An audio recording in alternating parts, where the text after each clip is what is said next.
Hello everyone, मैं हूं CMSS पानी। आज हम डिस्कस करेंगे protective duties, safeguard duty and anti dumping duty. तो प्रोटेक्टिव ड्यूटीज टैरिफ कमीशन अगर रेकमेंड करता है वो केस में प्रोटेक्टिव ड्यूटी इम्पोज किया जाता है under section 6 of the custom tariff act. तो ये जो ड्यूटी इम्पोज किया जाएगा वो कब तक वैलिड रहेगा, वो जो शेड्यूल में जो बताया जाएगा, कोई अगर प्रोटेक्टिव ड्यूटी हम चार्ज करता है गवर्नमेंट तो वो उसमें बताया जाएगा कौन सा डेट तक वो उसको इफेक्टिव रहेगा। तो जो डेट तक वो बताया जाएगा only up to that date inclusive of that day, जो डेट तक बताया जाएगा तब तक ही ये प्रोटेक्टिव ड्यूटी एप्लीकेबल रहेगा। वो बताया जाएगा कितना दिन तक वो प्रोटेक्टिव ड्यूटी एप्लीकेबल रहेगा, उतना दिन तक ही वो प्रोटेक्टिव ड्यूटी एप्लीकेबल रहेगा। Next, safeguard duty. ये सेफगार्ड ड्यूटी इम्पोज किया जाता है under section 8B of the custom tariff act. अगर कोई आर्टिकल इतना इंपोर्ट होता है इंडिया को, इतना इंपोर्ट होता है तो वो जो इंडियन इंडस्ट्री है उसको सीरियस इंजरी कर देगा, उसमें डैमेज होगा, वो केस में गवर्नमेंट सेफगार्ड ड्यूटी इम्पोज करेगा under section 8B of the custom tariff act. ये कितना साल के लिए इम्पोज किया जा सकता है? Minimum 4 years। Duty can be charge for 4 years but can be extended for 10 years। तो 4 साल के लिए ड्यूटी इम्पोज किया जा सकता है और ये एक्सटेंड हो सकता है 10 साल के लिए। सपोज ये जो इन्वेस्टिगेशन नहीं हुआ है उसमें सेफगार्ड ड्यूटी चार्ज करना है नहीं करना है, इसीलिए गवर्नमेंट को ये भी प्रोविजन है, provisional safeguard duty can be imposed.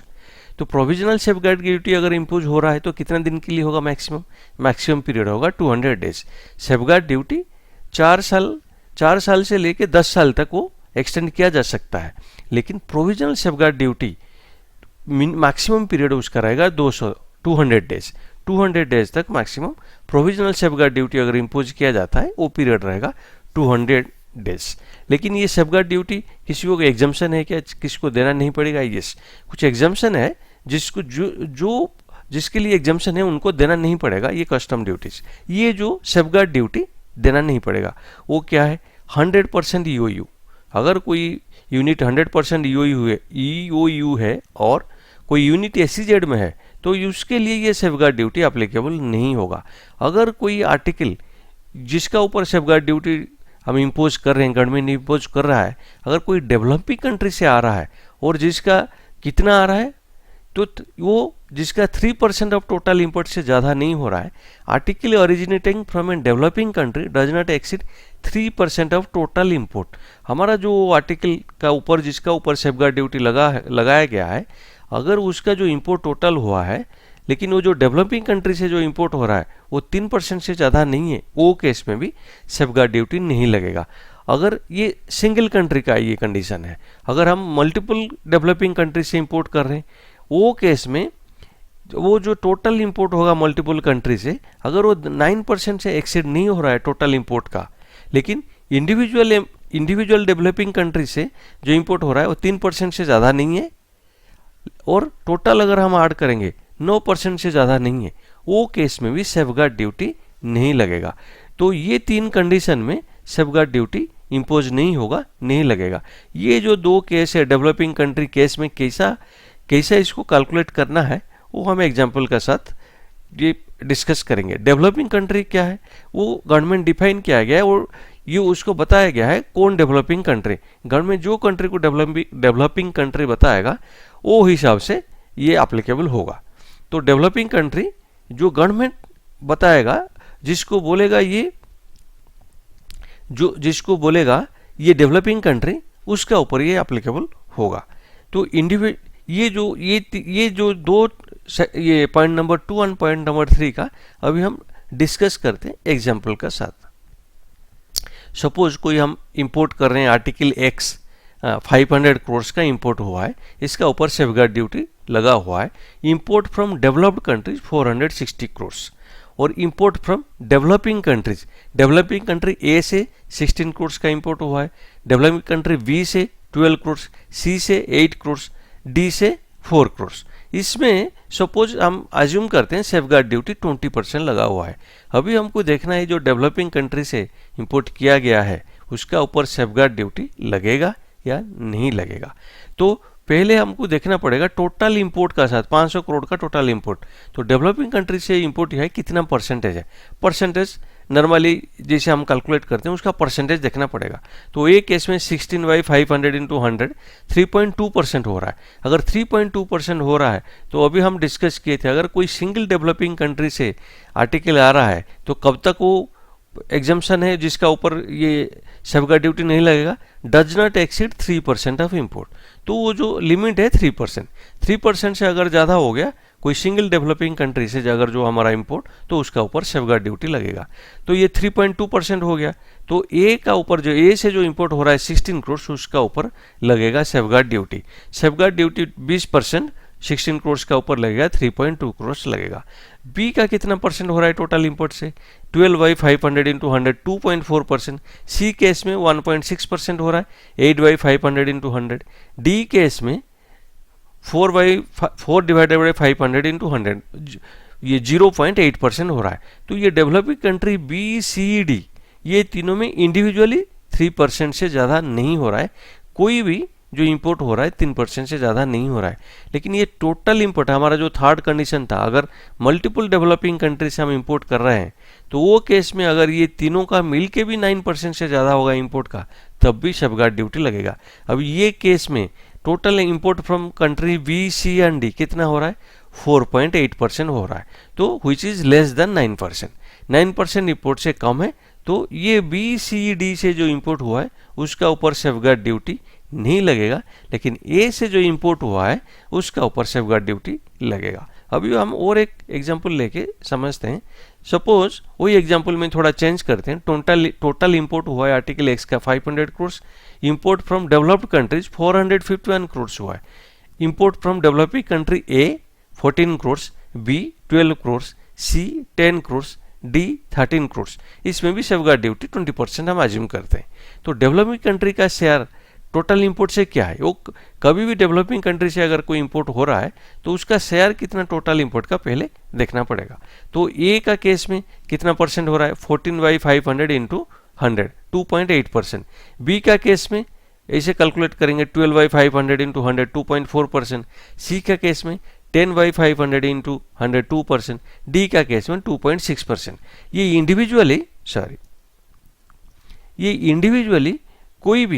Individually कोई भी अभी ये 3% से ज़्यादा नहीं है। कोई भी डेवलपिंग कंट्री से अगर हम इंपोर्ट कर रहे हैं इंडिविजुअली किसी का 3% से ज़्यादा नहीं है, तो इंडिविजुअली हम देखने से नहीं लगेगा। अभी टोटल मिलाने से क्या होगा, टोटल डेवलपिंग कंट्री का शेयर कितना परसेंट हो रहा है इंपोर्ट, जो टोटल इंपोर्ट से, total import from country A B C D, ये 4 जो डेवलपिंग कंट्री से हम इंपोर्ट किए हैं उसको अगर हम ऐड कर देते हैं 9.8% हो रहा है, विच इज़ मोर देन 9%। हमारा सेकेंड कंडीशन था क्या, अगर डेवलपिंग कंट्री से इंडिविजुअल तो 3% से ज़्यादा नहीं हो रहा है, लेकिन सब मिलाने से अगर 9% से ज़्यादा होता है तब सेफगार्ड ड्यूटी लगेगा।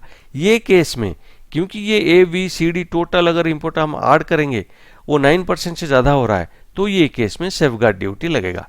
तो ऐसे जो डेवलपिंग कंट्री केस में कैसे सेफगार्ड ड्यूटी लगेगा, कहाँ पे लगेगा कहाँ पे नहीं लगेगा, वो बारे में डिस्कस किए। अभी हम एंटी डंपिंग ड्यूटी का बारे में डिस्कस करेंगे। कभी क्या होता है ना, कुछ जो एक्सपोर्टर है कोई कंट्री में, अगर कोई हमारा इंडिया को कोई एक्सपोर्टर डंप कर रहा है मटेरियल, तो वो केस में एंटी डंपिंग ड्यूटी लगेगा। जैसे कि फॉर एग्जांपल कोई कंट्री से हम इंपोर्ट कर रहे हैं, सपोज हम कोई एक्स कंट्री से इंपोर्ट कर रहे हैं, जो मटेरियल हमको जो एक्सपोर्ट कर रहा है वो कंट्री में एक्स कंट्री में उसका से प्रोडक्ट का कॉस्ट है $100, लेकिन हमको वो एक्सपोर्ट कितने में कर रहा है, सपोज $70 में कर रहा है। तो नॉर्मल प्राइस जो प्रोडक्ट बिक रहा है कंट्री एक्स में $100, लेकिन हमको एक्सपोर्ट कर रहा है $70 में, तो नॉर्मल प्राइस से कम में जानबूझ के डंप किया जा रहा है इंडिया में, वो प्रोडक्ट डंप किया जाएगा। ये केस में एंटी डंपिंग ड्यूटी गवर्नमेंट लगाता है। तो जो भी प्रोडक्ट ऐसा आता है एंटी डंपिंग ड्यूटी गवर्नमेंट लगाता है, इन्वेस्टिगेशन करके एंटी डंपिंग ड्यूटी लगाया जाता है। लेकिन ये केस में कितना लगेगा, जो नॉर्मल प्राइस और एक्सपोर्ट प्राइस से 100 माइनस 70 $30 का लगेगा एंटी डंपिंग ड्यूटी। लेकिन गवर्नमेंट बताता है कितना एंटी डंपिंग ड्यूटी, ये जो कितना लगेगा, ये जो एक्सपोर्ट प्राइस क्या है, नॉर्मल प्राइस क्या है, वो देख के गवर्नमेंट ही जो नोटिफिकेशन देता है, जारी जो करता है, उसमें बताया जाता है कैसे एंटी डंपिंग ड्यूटी हमको कैलकुलेट करना है, लेकिन उसका जो नियम है वो है जो ये जो नॉर्मल प्राइस और एक्सपोर्ट प्राइस, ये बीच में जो गैप है मार्जिन ऑफ डंपिंग उतना होगा। वो नोटिफिकेशन आएगा, गवर्नमेंट नोटिफिकेशन जारी करेगा, तो वो मार्जिन ऑफ डंपिंग रहेगा normal value minus export value. अभी हम जो एग्जांपल लिए अगर हम वही समझते हैं तो इसमें मार्जिन ऑफ डंपिंग कितना होगा, $100 माइनस $70, तो $30 हो जाएगा मार्जिन ऑफ डंपिंग। वही $30 का लगेगा आपका एंटी डंपिंग ड्यूटी। लेकिन वो कैसे लगेगा, कितना डॉलर में वैल्यूएशन करना है, क्या करना है, जो नोटिफिकेशन आएगा उसमें गवर्नमेंट बताएगा। तो ये ड्यूटी कितना साल तक लग सकता है, ये एंटी डंपिंग ड्यूटी 5 साल तक लग सकता है और उसको अनदर 5 ईयर्स के लिए एक्सटेंड भी किया जा सकता है। अभी हम एग्जांपल लेके समझते हैं ये एंटी डंपिंग ड्यूटी कैसे लगता है, कैसे कैलकुलेट करना है। सपोज हम कोई ये 200 kg का कोई प्रोडक्ट हम इंपोर्ट कर रहे हैं जिसका रेट 50 kg पर जिसका रेट है USD 50 पर kg, तो इंपोर्ट किया जाता है इंडिया को, तो टोटल वैल्यू हो गया उसका $10,000 का। हम कोई ये इंपोर्ट किया है प्रोडक्ट ए, जिसका ऊपर नोटिफिकेशन पास ये दिया गया है अंडर सेक्शन 9A, मतलब एंटी डंपिंग ड्यूटी के लिए नोटिफिकेशन है। तो अभी ये प्रोडक्ट का ऊपर एक्सचेंज रेट, ये जो USD ये $50 पर kg हो रहा है, तो USD का जो एक्सचेंज रेट है अज्यूम करते हैं 70 रुपीज़, हमारा एक्सचेंज रेट है 70 rupees against 1 USD equal to 70 rupees. तो एंटी डंपिंग ड्यूटी इसमें बताया गया है, जो नोटिफिकेशन में बताया गया है, से anti dumping duty will be the difference between cost of the product A calculated at $80। अभी गवर्नमेंट ये बताया है नोटिफिकेशन में, जो एंटी डंपिंग ड्यूटी कैलकुलेट होगा USD $80 में कैलकुलेट होगा। $50 में तो हम इंपोर्ट कर लिए, लेकिन एंटी डंपिंग ड्यूटी के लिए इसको $80 में कैलकुलेट किया जाएगा। एंड ये जो स्पेसिफिकली बताया गया, anti dumping duty will be the difference between the cost of product A calculated at USD 80 पर kg and landed value of product ए। ये दोनों का जो डिफरेंस है वो आ जाएगा एंटी डंपिंग ड्यूटी। सपोज हम अज्यूम करते हैं BCD बेसिक कस्टम ड्यूटी का रेट है 10% और सोशल वेलफेयर सरचार्ज है 10%, IGST 18%। तो अभी हम ये कैलकुलेट करते हैं एंटी डंपिंग ड्यूटी कैसे लगेगा। तो इसका जो असेसेबल वैल्यू है, ये 200 kg का जो हम इंपोर्ट किए थे उसका $10,000 का था, हमारा एक्सचेंज रेट 70 है, तो 10,000 इंटू 70, तो हमारा 7 लाख हो गया असेसेबल वैल्यू। उसका ऊपर BCD लगेगा 10% बेसिक कस्टम ड्यूटी, 10% हो गया 70,000। और SWS social welfare surcharge BCD का ऊपर लगेगा, ये टैक्स का ऊपर कभी भी लगता है, पहले हम डिस्कस भी किए हैं। तो ये 70,000 का ऊपर 10% हो गया 7,000, तो वैल्यू ऑफ इंपोर्टेड गुड हो गया 7,77,000। तो अभी हम एंटी डंपिंग ड्यूटी कितना लगेगा, तो हम कॉस्ट ऑफ द प्रोडक्ट आज पर नोटिफिकेशन, ये जो नोटिफिकेशन दिया गया है, तो हमको कितना कॉस्ट ऑफ प्रोडक्ट कैसे हम कैलकुलेट करना है, $80 में करना है। तो $80 में करने से हमारा ये जो 200 kg इंपोर्ट किए हैं उसका वैल्यू क्या होगा, कॉस्ट क्या होगा, 200 kg इंटू $80। हम इंपोर्ट तो $50 में किए थे, लेकिन उसके एंटी डंपिंग ड्यूटी के लिए $80 में कैलकुलेट करना है। 200 इंटू 80 इंटू 70 है हमारा एक्सचेंज रेट। तो ये अगर हम ऐसे कैलकुलेट करते हैं 11,20,000 होता है। तो अभी हमारा एंटी डंपिंग कितना होगा, 11,20,000 माइनस 7,77,000। तो नोटिफिकेशन का हिसाब से ये जो डिफरेंस $80 में हम कैलकुलेट करके उसका साथ देखेंगे ये वैल्यू ऑफ इंपोर्टेड गुड्स कितना आ रहा है, वो जो डिफरेंस होगा वही होगा एंटी डंपिंग ड्यूटी। ये केस में 11,20,000 माइनस 7,77,000, 3,43,000 एंटी डंपिंग ड्यूटी हो गया। तो ये प्रोडक्ट में जो इंपोर्ट किया गया है उसका ऊपर एंटी डंपिंग ड्यूटी 3,43,000 लगेगा। तो ये वैल्यू ऑफ द गुड्स हो जाएगा 7,77,000 प्लस एंटी डंपिंग ड्यूटी 3,43,000, 11,20,000। तो उसका ऊपर अभी ये जो वैल्यू हुआ उसका ऊपर IGST लगेगा एट द रेट ऑफ 18%। तो उसका IGST हो गया 2,01,600, तो टोटल हो जाएगा 13,21,600। तो आज अभी जो हम डिस्कस किए हैं कैसे एंटी डंपिंग लगेगा ड्यूटी और कैसे सेफगार्ड ड्यूटी लगेगा जब हम डेवलपिंग कंट्री से इंपोर्ट करते हैं, वो बारे में डिस्कस किए हैं। अगर मेरा वीडियो आपको पसंद आए, वीडियो को लाइक कीजिए, शेयर कीजिए और मेरा चैनल को सब्सक्राइब कीजिए। Thank you.